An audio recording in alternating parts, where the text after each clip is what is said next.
관절이 망가지는 이유는 주위에 있는 근육들이나 인대들이 약해서 흔들려 불안정한 거. 척추협착증은 관절염하고는 뛸래야 뛸 수가 없어요.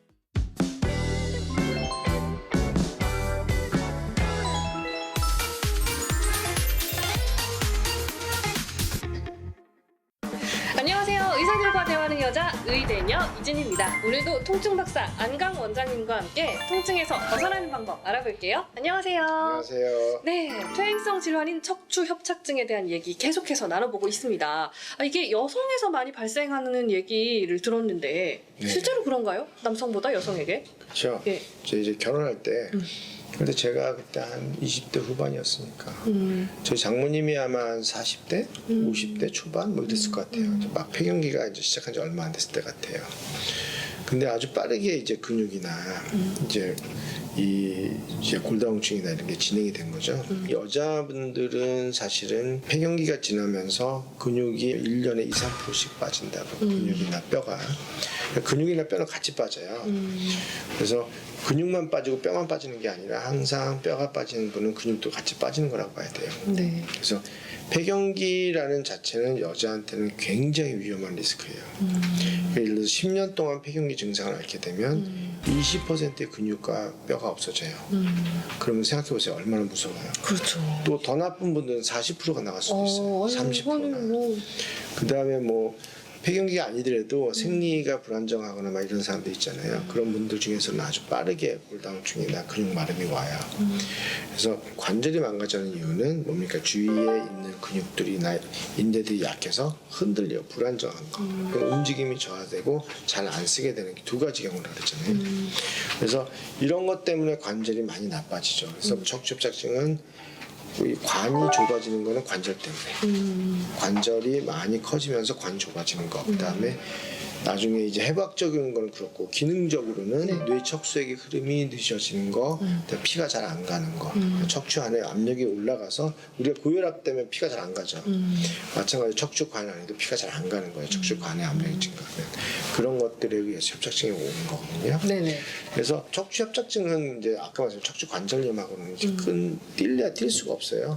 불안정하고 주위가 약해지고 그런 것들이 이제 당연히 있는 거기 때문에 근육이 안정돼 있고 네. 뼈가 튼튼하다면 관절이 많이 갑자기 커지거나 이런 일은 별로 없을 거고 관도 갑자기 좁아지는 일도 훨씬 줄겠죠. 네, 그래서 그렇죠. 척추에 이런 것들이 여자분들은 폐경기하고 되게 중요하다. 관계 크다. 저희 어머니와 이제 이모들도 이상하게 폐경기 때 뭐 허리나 관절 이런 데 안 좋다 얘기 많이 하셨던 것 폐경기가 같은데. 이제 딱 지나면서 이제 한 40대 후반부터 오잖아요. 그럼 50대 후반 되면은 이제 이제 뭔가 보니까 뭐 뼈 골다공증이 심해요. 뭐 이런 얘기 막 나오는 거죠.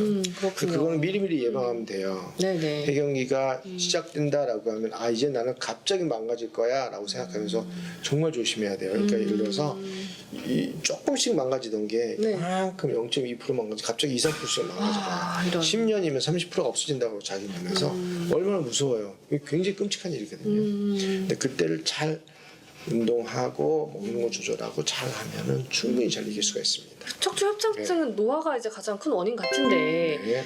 어떻게 그러면 척추가 변화하면서 협착증이 생기는지. 척추가 흔들리는 이유는 주위에 잡고 있는 게 약해진 거죠. 네. 예를 들어 신경이 망가졌든지 근육이나 뭐 힘줄 같은 게 약간 망가졌든지 네. 아니면 뭐 인대가 끊어졌든지 그럴 거예요. 그래서 불안정하게 됐다 하나. 그러니까 약해지면 불안정해진다. 그렇죠. 예. 그죠? 그 다음에 너무 안 쓰고 고정되면은 예. 관절은 반드시 망가져요. 예를 들어서 여기 기부스하게 되면 여기 나중에 뼈가 푸석푸석해지는 거 오랫동안 하게 되면 그런 거 네네네. 많잖아요. 근육도 마르고. 그러니까 안 쓰게 되거나 주위에 잡고 있는 끈들이 너무 주위에 이걸 지지하는 기반이 약해져서 불안정해지게 되면 관절은 망가지게 돼 있어요. 네. 그러니까 어느 관절이나 똑같아요. 척추의 관절도 똑같아요. 이게 노화와 결국 연결이 된다는 말씀이신 그렇죠. 거죠? 당시 말하면 노화라고 이제 하는 그거 한 현상이지만 만약에 잘 관리된다면 이런 게 아주 적겠죠. 그러니까 100세가 돼도 건강한 허리나 이런 것도 충분히 가능한 거죠. 무릎이나 이런 게. 그러면 골관절염으로 시작해서 척추 협착증으로 진행이 되는 건데 골관절염을 정확하게 좀 설명해 주시죠. 예. 엄격히 말한다면 해부학적인 면의 척추협착증은 골관절염으로 시작된 건 맞고, 네. 그 다음에 기능적인 면의 척추협착증은 피가 안 가거나 뇌척색이 안 되는 거예요. 근데 이제 겉에서 봤을 때 골관절염은 이제 관이 좁아지는 거는 관절이 커지는 거예요. 네. 관절이 왜 커지냐? 불안정하니까 커지는 거죠. 그러니까 예를 들어서 여기 두 개 있어요, 척추가. 이게 이렇게 같이 움직이면 문제가 안 되는데 불안정해. 맨날 이렇게 부딪혀요.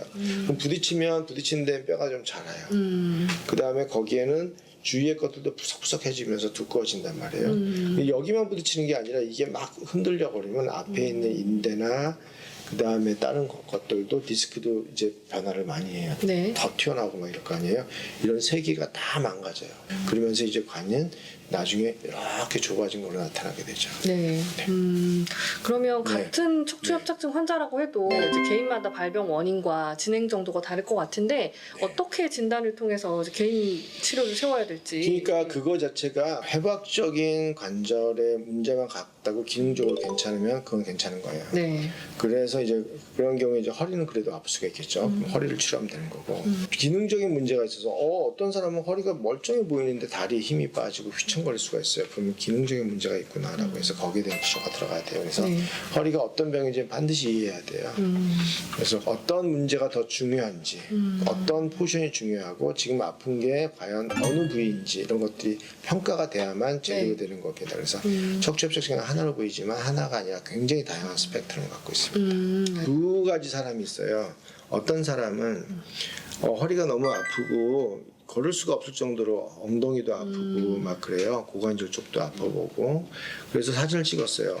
협착이 너무 심해요. 이렇게 심한 정도면 이거는 구멍이 좁아져서 그런 거니까 이거를 구멍을 크게 하고 관절을 고정해야 돼요. 근데 이 사람은 걷는데 지장이 없어요. 10km도 걷고 허리가 아파서 그럴 뿐이지 자기는 걷는 거 전혀 문제가 없어요. 그럼 이분은 이걸 실제로 허리가 아픈 거에 대해서는 어떤 조치가 필요할 수 있지만 협착증에 대해서 관을 넓게 하거나 고정하거나 이런 수준이 요만큼도 필요 없어요. 근데 예를 들어서 허리에 대해서는 또 다른 문제가 될 수 있어요. 네. 그다음 또 뭐냐면은 네. 어떤 사람이 있어요. 허리 사진상으로서는 뭐 협착이 별로 심하지 않은 것 같아요.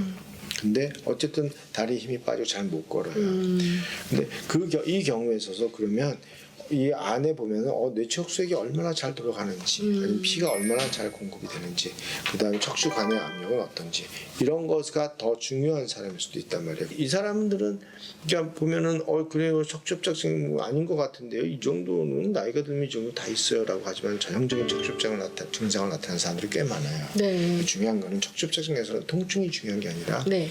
장애가 문제인 거예요. 장애가 못 문제. 걷는 네. 잘 갖지 못했는데 그게 좋아지는 게 더 중요한 거고 어떤 식으로도 엉덩이 통증이나 허리 통증을 좋아지게 할 수 있는 방법이 많이 있어요. 수술하게 되면 고정이 되니까 우선 편하겠지만 시간이 지나면 퇴화가 더 빨리 되니까 손해를 보는 경우도 많다는 걸 꼭 네. 아셔야 돼요. 알겠습니다. 네, 오늘 말씀 여기서 마무리하도록 하겠습니다. 감사합니다. 네, 감사합니다. 좋아요와 구독 눌러주세요. 척추관이 해부학적으로 많이 좋아졌다고 하더라도 기능적으로 괜찮은 사람들은 수술이 필요 없고 만약에 수술하지 않고도 좀 더 잘 걸을 수 있고 통증이 줄어들 수 있다면 그걸 해야지 수술은 아닌 거죠.